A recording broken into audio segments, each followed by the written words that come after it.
Hi, I'm Steve Caseley from CBT Nuggets, and welcome to this MicroNugget on the project scope statement.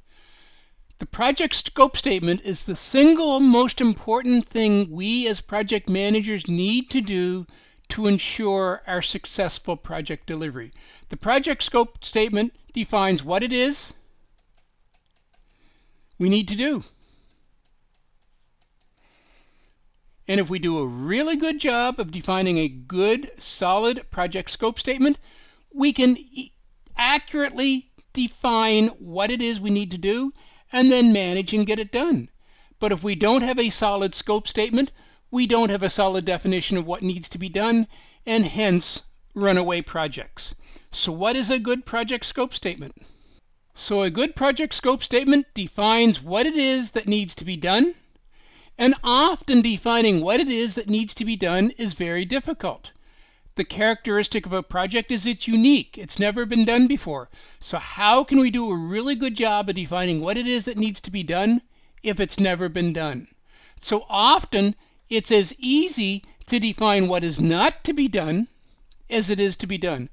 This project is going to develop a new human resources system, but it's not going to have any involvement with payroll. That removes the ambiguity. Is this a human resources system only, or is this a human resources system and payroll?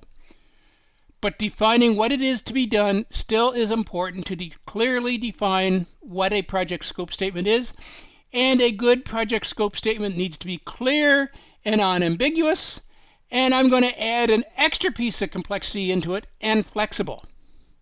It needs to clearly define what it is the project has to accomplish, and it needs to be unambiguous. And you might say clear and unambiguous are one and the same.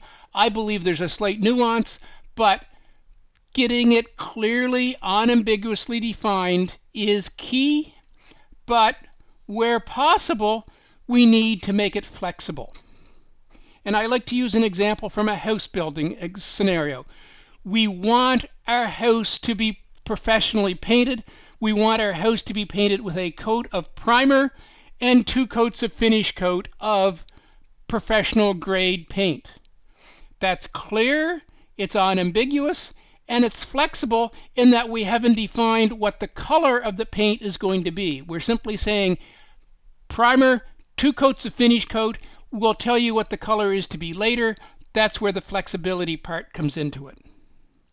And I like to define my scope statement as the scope box. So literally, I typically will draw a box on my first page of my project scope statement, and I will attempt to write what it is my scope is going to be inside the box, and what is not in scope, I will define outside the box. So this is no different than what we've already described. It defines what is in scope and what is not in scope. Where I like the scope box is it also allows me to define the inputs. In order for my project to accomplish its scope, I need this input. I need the employee details, and in order for the project to accomplish its expectations, I need to output the employee's salary information to the payroll system, and another output and another output. So again, just one of my personal tips, I like to define it as a physical box, define my scope statement inside, and more importantly, I define my inputs and my outputs to help clearly bound my project. And finally, what do we put inside the box? What is a good project scope statement? To me, the key is a good project scope statement is brief, it's clear, it's unambiguous, and it's flexible, but the key is it's brief.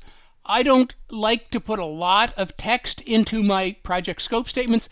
I like to say my project is going to do this and that and something else. My project scope statement is going to support new employee registration. It's going to support employee changes. It's going to support employee termination.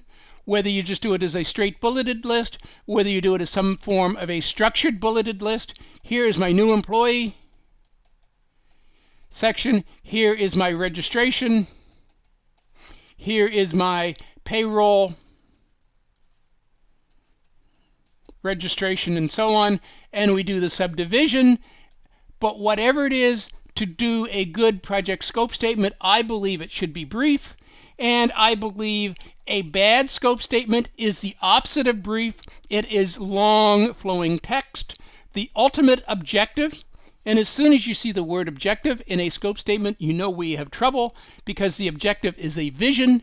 It's not clear, it's not unambiguous, it is wide open. The ultimate objective is to do this and this and this, and as well we're going to do this unless this case is in place, or, and, or, but when. We want to avoid the flowing text. We want to keep a good project scope statement brief, bulleted, structured, and we want to clearly and unambiguously define the scope of our project. This concludes our MicroNugget on the project scope statement. I hope this has been informative for you, and thank you very much for viewing.